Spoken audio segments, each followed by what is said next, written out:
Hello, and welcome to the Tifo Football Podcast. I'm Joe Devine, and I'm joined now by Alex Stewart. Good morning. And Seb Stafford-Bloor. Hello, Joe Devine. Hi, gang. How's it going? It's okay. Yep. Well, it's a bright and breezy Tuesday morning as we record. Football's happening tomorrow, of course, so don't expect us to talk about that because tomorrow is your yesterday. But we have got an exciting lineup. I don't know why that made me laugh. Tomorrow is your yesterday sounds like you're selling a kind of a motivational product, like your Tomorrow is your yesterday. It's a weight loss seminar where you don't have to do any work. You've already done it. It's like you're recasting yourself as some kind of guru. Yeah, well, recasting or just emphasising, firming up. But other things we're going to firm up today is changing the game. We're going to change the game today. We're going to change the game so we can change any rule or law within the game today. That's going to be fun. I'm excited about this.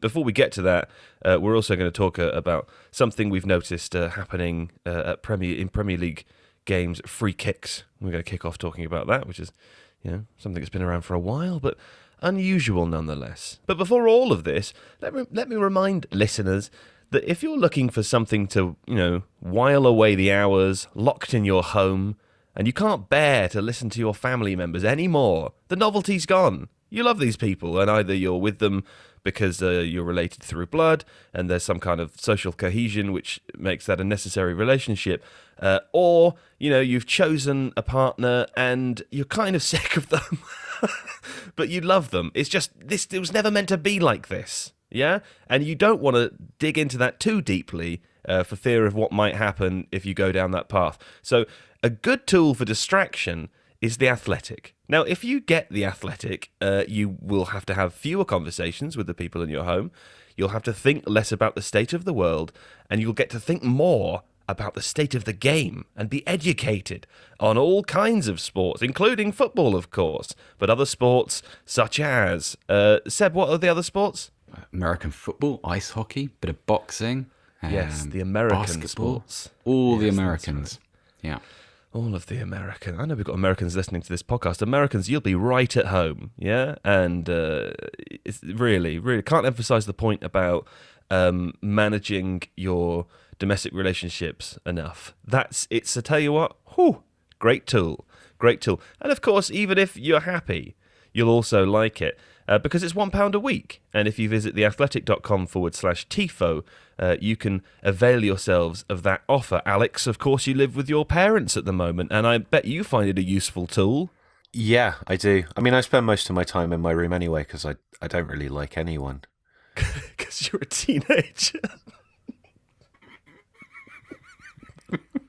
That's what teenagers do, isn't it? Yeah, I listen to Slipknot and Rage Against the World, really, but in a very quiet way. That's The Athletic, so theathletic.com/Tifo. Jokes aside, what a fine product. None of that was a joke. No, that's that was all entirely serious.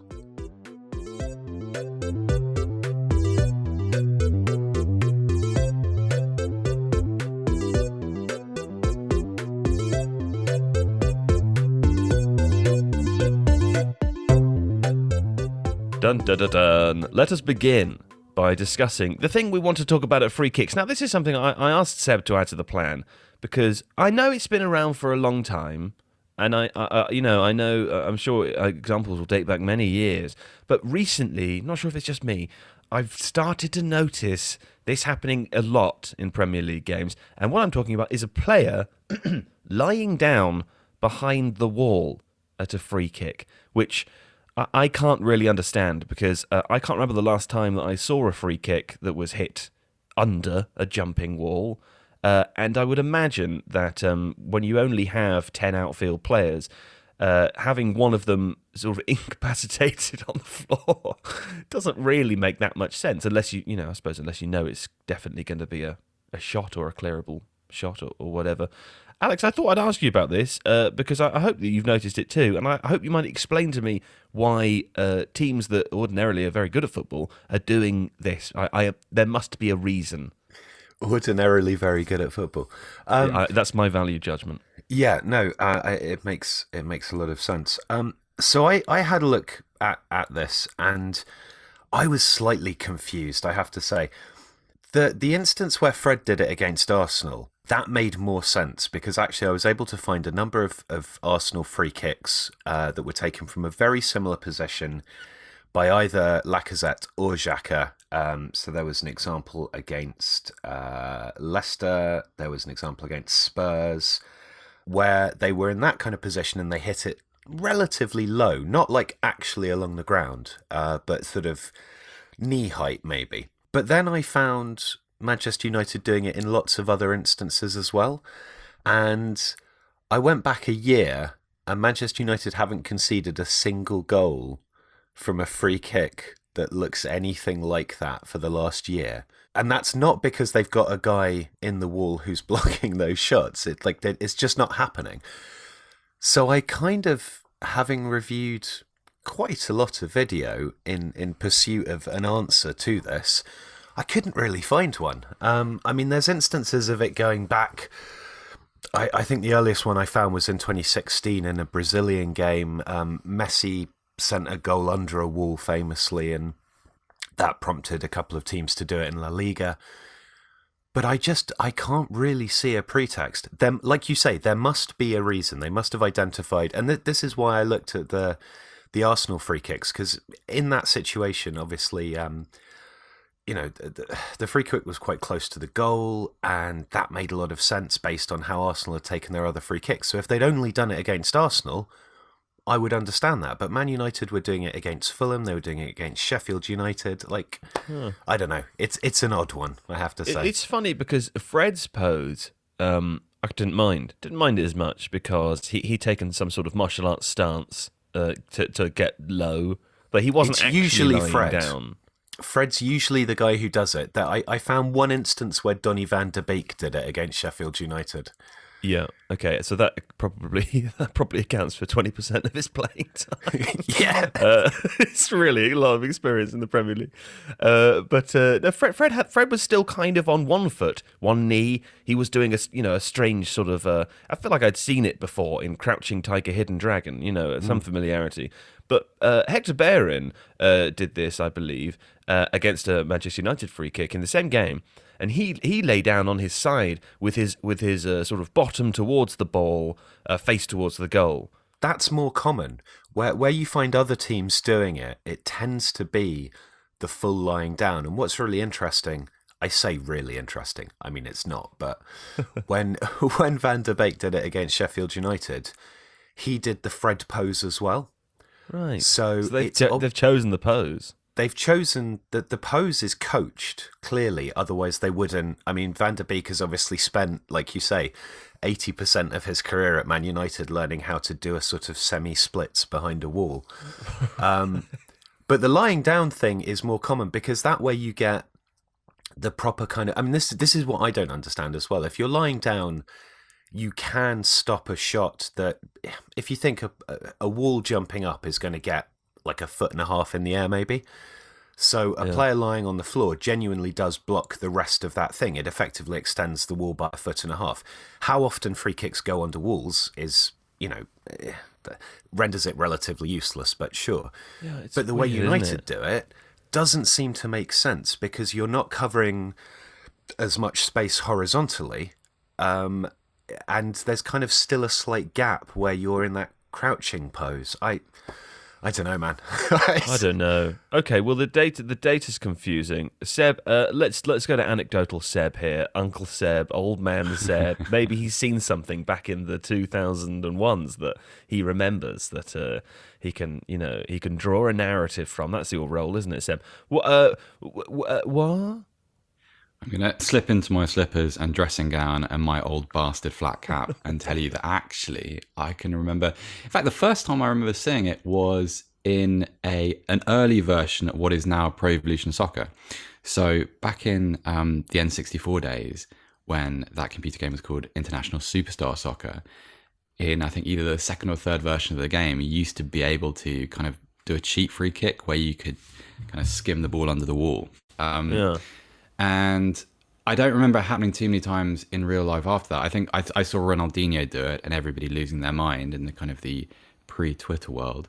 Messi's done it. Kyle Walker did it against Manchester United. Actually, it happened in a Bristol City game a couple of weeks ago. Right. So in my mind, Joe, happen. it does happen, but in my mind, it's a deterrent. So this is what we're doing, and even the small percentage of free kick takers who would aim for that kind of free kick don't do it. It forces you to make another decision, right? Or at least it lets the goalkeeper know that it's definitely, you don't need to worry It's about not an option. You can kind of take it off the table. I feel it does feel a little bit like the kind of the modern version of Robbie Fowler's nose plaster, where it's a little bit snake oily, and because someone that you've seen doing it is doing it, you should probably also do it. It feels a little bit like that. United do it in very specific circumstances. In the instances that they do, the ball is almost always no more than 2 meters, 2.5 meters from the edge of the penalty area, and centrally, like not quite within the width of the goalpost necessarily, but not far either side. So it's not something that's deployed in every instance. It's those very occasional times when the free kick is within this kind of particularly dangerous zone. And I guess that's because they're assuming that they can't get the free kick up and over the wall as effectively, and so hitting it low is potentially an option. So from that point of view, what Seb says about deterrent does make sense, but most players who take free kicks will still try and hit it up and over.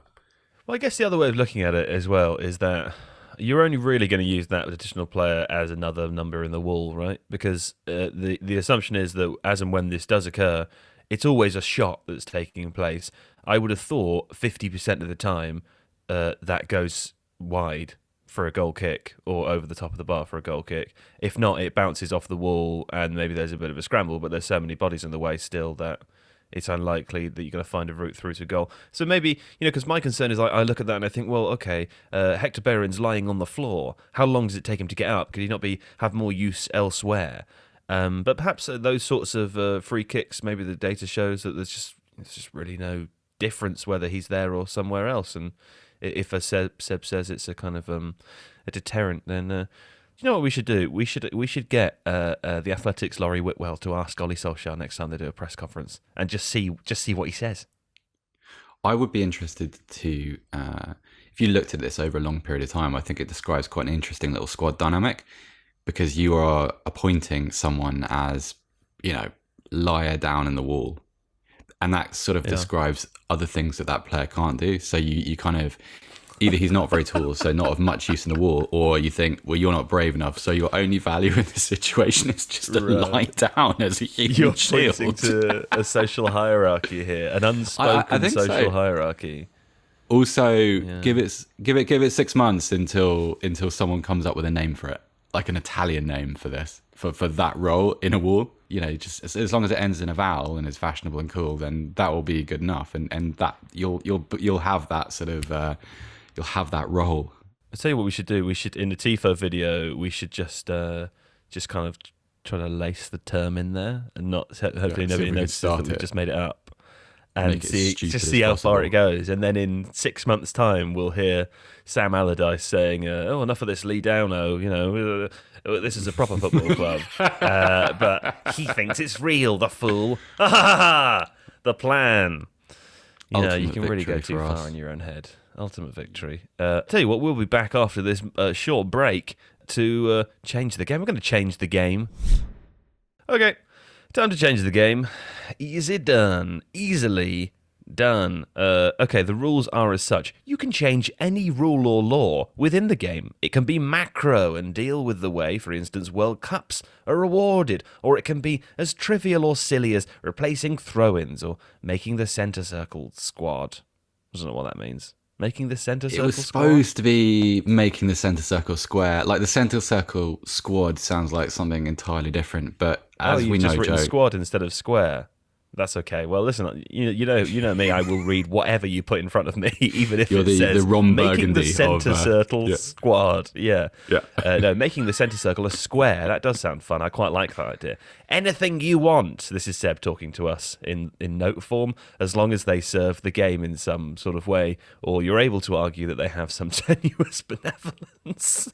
Okay, so I thought we'd have two fun. each. I thought we'd have a bit of fun. No with it. need That's to it. announce them ahead of time, which was the worst thing you could have possibly written because it meant that I didn't prepare. But we're going to go to you first, Seb. And I believe your first one is banning the use of names on the back of shirts and squad numbers. You absolute nutter. No, because this is why I put that line in about tenuous benevolence. It's because Okay. I think squad numbers and names on the back of shirts are the root of quite a lot of evil in the game. Not general evil. Like I'm Evil. Yeah, I mean, just something I don't like about the sport. Okay. I also think I'm a traditionalist. I also think there is a value in the numbers 1 to 11. I also, and this is really more of an article than a thing to say out loud in a podcast, I don't like the idea of players owning a number. I think numbers should be shared over time. So one of the things I like about, footballing history is great players to have worn a specific number at a certain club. And whilst I know that multiple players can do that across generations, I like the idea of it just being the shirt and the number. I felt that was... So there's the a shirt little bit more takes symbolism. precedence. I think so. Over the person. Yeah, I think The so. collective And wins. I also find squad numbering in general can be a little bit self-indulgent. I don't like, for instance, squad numbers above 30. I think it's a little bit silly. They get What too a- what hard about- to read. What about retiring of shirt numbers? Well, it's... when have Napoli retired the 10, for example? It's something that I remember vaguely from Football Manager. You can't assign certain squad numbers because they've been retired. Well, the thing about that is that it's an American thing, really, the retiring of numbers, and it works a little bit better over there because you have many more numbers. So, for instance, I think I'm right in saying that They got more numbers in America. And I better knew they had like bigger huge food and breakfasts. like massive roads, but I didn't know they had more numbers. That's amazing. It's another reason why you'd love to live there, Joe. they have larger squads of participants in different team sports. Yeah. So, for instance, when Wayne Gretzky retired, his 99 was retired retired NHL wide, which is an amazing honor, and it kind of works because you can do that with if you're using 99 different numbers in a sport, you're not going to miss one of them. Whereas if you said in the whole of the Premier League we're going to retire the number 7, well, that's an entirely different situation. But I like the kind of the traditionalism of it. There'd be outrage, but also like I find the attachment to individual players a little bit weird. And I know I'm aging myself when I say this, and I know I'm speaking of a growing trend among younger people, but I find the attachment to individual players instead of teams quite hard to understand. And I feel that in a very, very small part, sort of, the branding of numbers and names, talking about sort of, CR7 type situation, I feel that's part of that. Whereas it's a team sport and the team always takes precedence. And it's just something that baffles me. And in whatever little way is available to me, I'm going to rage against it. No, that's fair enough. Fair enough. I guess I mean, it's quite nice when you put it that way, isn't it? Because it really, it's a real descriptor of the direction in which football is headed. All personality, all character, all on brand, isn't it? It's all about the branding. Well, I would also say at this point that squad numbering in football exists purely to sell shirts. Really, is that why they changed the rules? I don't know if that's specifically the reason they gave, but that is the reason why it exists, is because it's another product to sell and another way of getting supporters to pay for something. So, like, if I was a professional footballer, can you imagine how much someone would spend getting my name on the back of their shirts? I mean, almost no money at all, I'd say. No, but what? Because I wouldn't be a popular player. And personally, if you were a professional footballer, I would have thought they'd need to have like a funny number to get people interested in the shirt. Like they put 69 on the back of your shirt so that people could ironically buy it and wear it in secondary school or whatever it is the kids are doing, or Weatherspoons. No, I know. I take your point.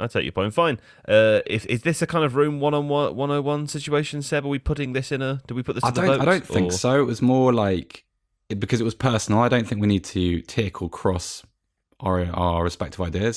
That's mine. Move on. I'm happy to tick this one though. Knew you'd be there for me, man. Good stuff. Okay. Right. What about you, Alex? What's your first one?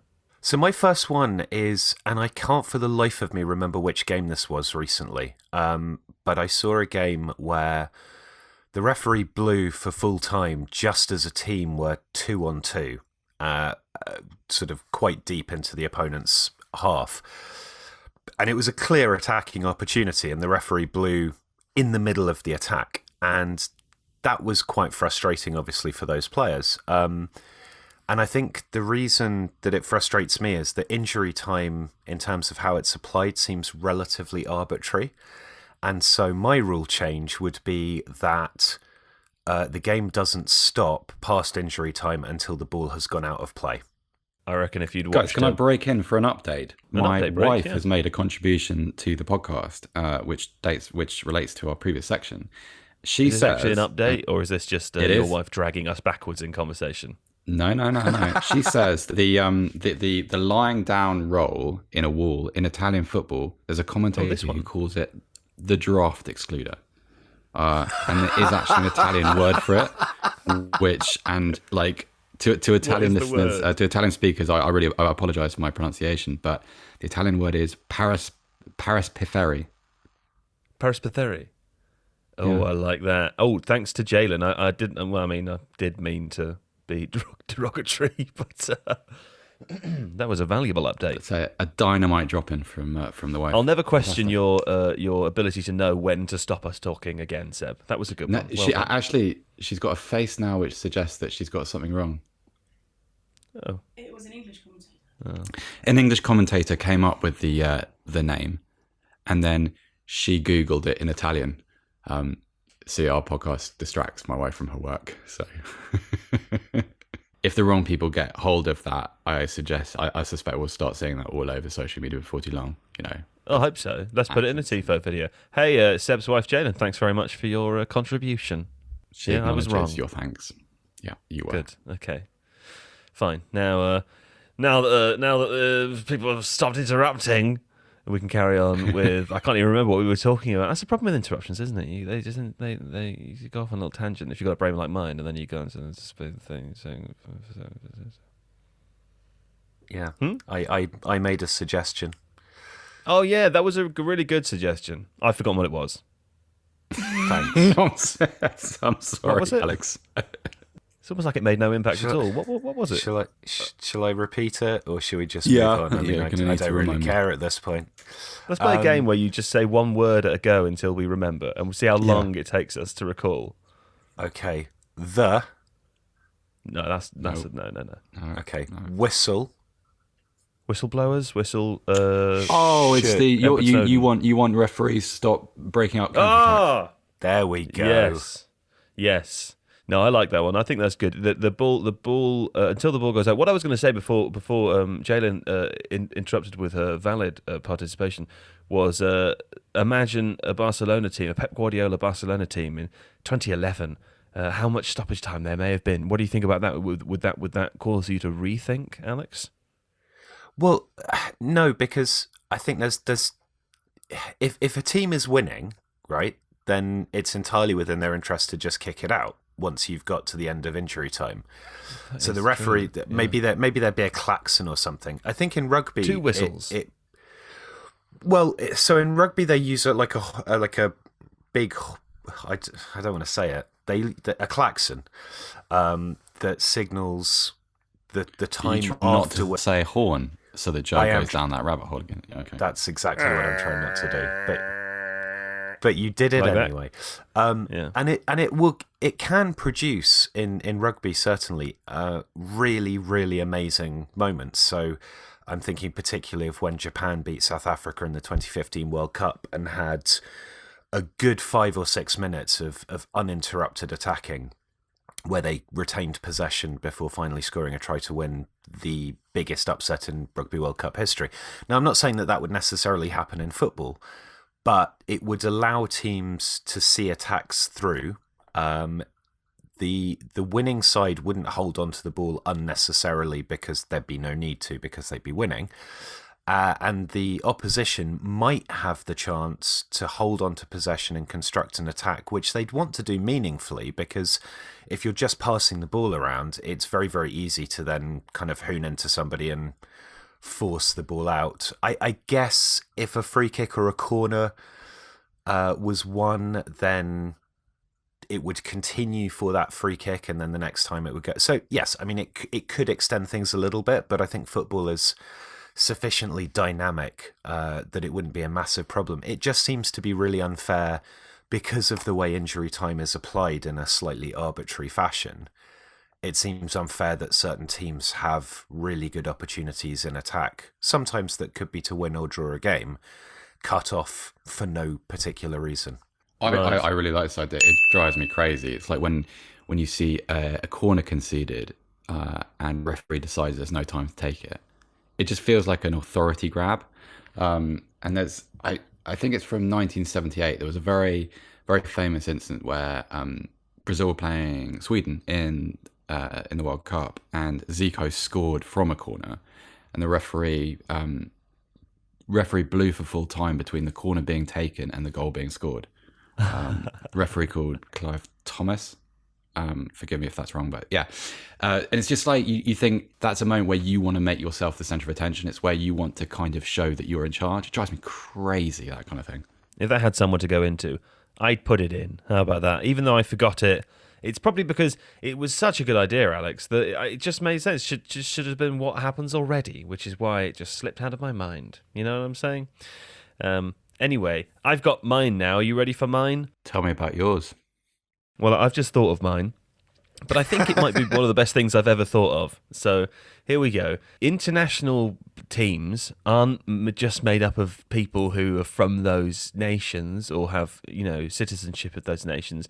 They can play for anyone, but there's no money, absolutely no money involved, and you just pick.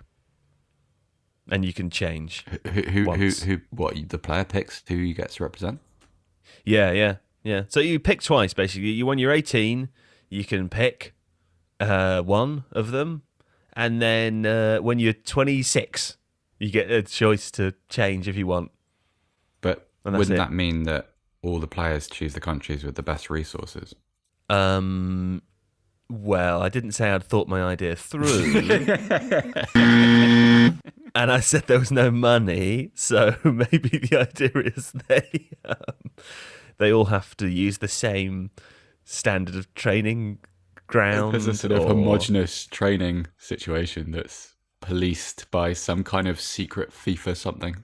There's a draft system. A player accrues enough points within their league to be considered of international quality, and then they're just drafted into a random country, And if they play well, they could apply for citizenship there. That'd be nice, wouldn't it? Is there some sort of like galactic council that arbitrates this?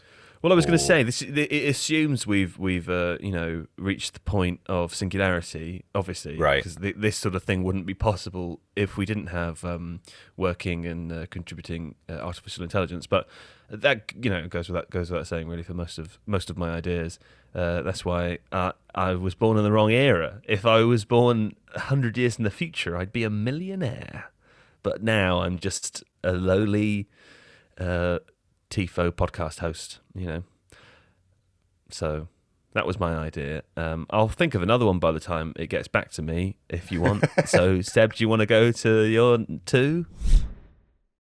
I want to change the size of the quadrant by the corner flag because... Ooh. Here's why. So corners are a huge letdown. If you think about the excitement that greets a corner versus the reality of the corner being taken and inevitably cleared or clattering into the first man, I think a way to not solve that, but to make it a little bit more interesting is to dramatically broaden the kind of the area from which the corner is taken. So if you were to make the quadrant 5-6 times the size that it is now, extend it out, not only are you making it a little bit closer, you're also changing the kind of the angles from which the corner is delivered. So you make it a little bit harder to defend. And I think that'd be quite interesting. It would make it more of it would pitch it somewhere between what a corner is now and what a really good position for an attacking free kick is. I think that would be quite interesting. I really like that idea. That's a good idea. Alex, have you got any thoughts on that idea? I mean, I think anything that makes football slightly more high scoring, or rather, not even that requires teams to think more creatively about their use of set pieces or their defending of set pieces is a good idea. Because set pieces are still an area where teams that can afford to invest a lot of money in set piece coaching, sometimes not even that much money, but that prioritize it, do have an edge, and this might encourage other teams to think about that part of the game more. So I'm in favour of it. Okay, I think that one goes straight in. That was a pretty short one, Seb, but I mean, there doesn't seem to be any argument from us. Feels like a success then. Okay, well, that's a new feeling for you, isn't it? Alex, what's your second one? So my second one is twofold. Basically, it all relates to revamping European competition. Hello. In that, I want to decrease the number of Champions League slots available for the bigger nations, and I also want to stop teams that come out of the Champions League group stage in third entering the Europa League. Well, it's safe to say that UEFA are never going to offer you a job. No, that's true for probably many reasons. It's not least a background check. But yeah. I feel like there's a really good book, and I can't remember what it's called, but it's a history of the it's a history of Christianity. No, it's a history of the Cup Winners' Cup. It was done by, I want to say, Pitch Publishing, but I can't remember the author. Forgive me. Where the Cool Kids Are, or something like that. I think it is called something like that. Yes. Yeah. And there's something kind of wonderfully nostalgic, both about that era because you had teams from behind the Iron Curtain and that kind of stuff, but also just, I think the great thing about European competition is when it pitches quite small teams against bigger teams, or when teams progress from a nation where you're unfamiliar with that team and you get to see some interesting footballers, interesting tactics, that kind of stuff. And everything about the way European competition is set up is to hegemonize 5 main leagues and the clubs within those leagues. And it stops the diversity coming through. It stops you being able to enjoy runs from teams that's unexpected. It would allow those teams a bit more financial parity if they did well, and so it would improve the quality of the competition overall. And it would also offer a shop window for some of those players maybe to move on to other teams. I quite like that. Sounds like you've thought it through. I quite like that. That goes in the box. I haven't had anything not go in the box yet. Have we? Oh, wait. My idea didn't go in the box. No, I did. What was your idea again? Players can play for anyone wherever they want. Career, once we get to the point where there's a galactic council, it'll be great. Yeah. I've got my next one now. You ready for this one? Let's Can't wait. It is a little bit of you know that trailer music? In a world where the attitude towards drugs is more lenient and people are happy to watch stuff that previous sort of civilizations might have thought was immoral.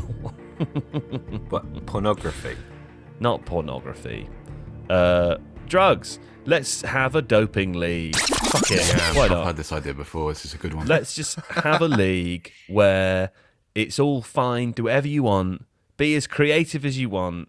Obviously, try not to hurt yourself, but do as much doping as you would like to. And let's all just accept that in this league, you gotta has the monies to compete, because obviously it's about resources at this point. And just embrace it and let it go.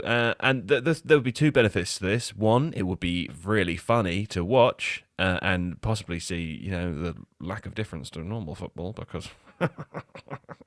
And 2, it'd give us like really good experience of top of the line doping, because if there were genuine financial motivations behind this doping league, then you'd see all of the doping come out in the open. It's a bit like Amsterdam in The Wire, isn't it? It's a bit like let's take the rock off this and have a look at it, and let all the ants be safe, and then we'll watch them move.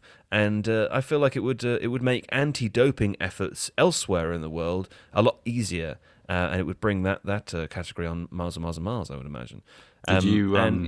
That would be great Did you fun. watch to the end of the Amsterdam episode of The Wire? I feel like you haven't. I feel like you watched like 40 minutes of it and then you didn't watch You've the missed last the bit. major No, point. it was a great success, wasn't it? I think it was. Until it got over. I went back to my and Bubbles, his little friend, was found dead in one of the houses, and No. Yeah, no, he was. He overdosed. No. But Shut he up did. now. Shut up. Hey, listen. So there's some memories that we don't stir. Okay, Seb. There's some things we leave in the abandoned homes of the Amsterdam area. The vacants. The vacants. Oh, it's a fucking great program, isn't it? That. Do you know what? That's the best program. And I don't care what people say about other things. I've been rewatching Breaking Bad because my partner's never seen it, so we're watching it together. And it's fun, and it's plot-driven, and whatever. But, it doesn't at any point make any kind of statement about anything outside of the personal lives of these people who are actually kind of boring and vacuous. And The Wire does that, and people who say that Breaking Bad is better don't know what they're talking about and/or don't care about the world. How about that? How about that, listeners? I will die on that hill. I love Breaking Bad, but then there's all the TV programs that I love, and then there's a big chasm all the way up to The Wire, which sits by itself. It's just brilliant. Because what does brilliant. Breaking Bad actually say? It doesn't say anything. It doesn't say. It just says, "Hey, this guy Heisenberg, he's a badass. Oh, he's a geek. He's a badass. Oh, look, his wife's really good now. Oh, they're all." And it's, hey, don't get me wrong, I really like it. It gets me excited, and I think, oh, go on, Walt, melt him in the acid bunker. It's great TV, but it's like doesn't say anything. The Wire says something about the world. You also every time you rewatch The Wire, you notice something new. What I love about The Wire as well is the way that the character arcs are written across 5 series rather than 1. Yeah. So characters come in and out of relevance or reappear, and all those little moments like where who's the captain who's always giving McNulty loads of or Major rules like where rules pops up in the gay club for 30 seconds. Just and in then the that's background. never mentioned again. Never really mentioned weird. again, but it contextualizes some stuff and just these tiny little details. It's just It's just the brilliant. best. Yeah, It's the it is best. the best. It is the best. Yeah. And as I say, people who think it's not... people who think Breaking Bad is better either are just into different types of ideas or don't know what ideas are. I only got about 3 episodes into Breaking Bad and found it really quite dull. It's fun. I It's good disagree with fun. that. It's a good show. It's just not the same kind of show in my mind. You disagree with how I found it. That's bold. Yes. No, that's true. That's how it works. I do. You because didn't find it boring. I feel like You loved it. You just didn't realize. You're confused, Alex. You said the same thing last week. think about it again more closely. It's these things are all truths. But we should come to an end now because I feel that we've reached the end of. Does my doping one go in? Yeah, because I think you could extend it out as well. I think you could also apply the same theory to, for instance, 100 meters at the Olympics. Like you could have a parallel games please. where you could just see what happened. Maybe Tifo we should podcast start a doesn't. federation. No, I don't want us to endorse doping, like as a podcast. I just think Dopifa. that We could call it Dopifa or Tipos. it's not going to work. No one's having it. I have health concerns. Yeah, Do you? for sure. What personal health concerns? Well, Maybe we talk about that off air, Alex. I think this isn't the best okay. place. Thank you. Okay. Well, You're listen. so caring. I know. Well, listen. Thanks to everyone, all of the T-Pos for listening today, or the Flute Gang, or just the ordinary person who doesn't wish to have a collective noun applied to them. Thanks for listening. Alex, Stewart, thanks to you, and sorry to hear about your health concerns. That's fine. Thank you, Joe, for your support and your Yes. consideration. You're welcome. And Seb Stafford-Bloor, thanks to your wife. She thanks you right back. No, I know she didn't really, but that's appreciated. We'll be back next week with something else that's basically the same, but not in all of its content. Thank you.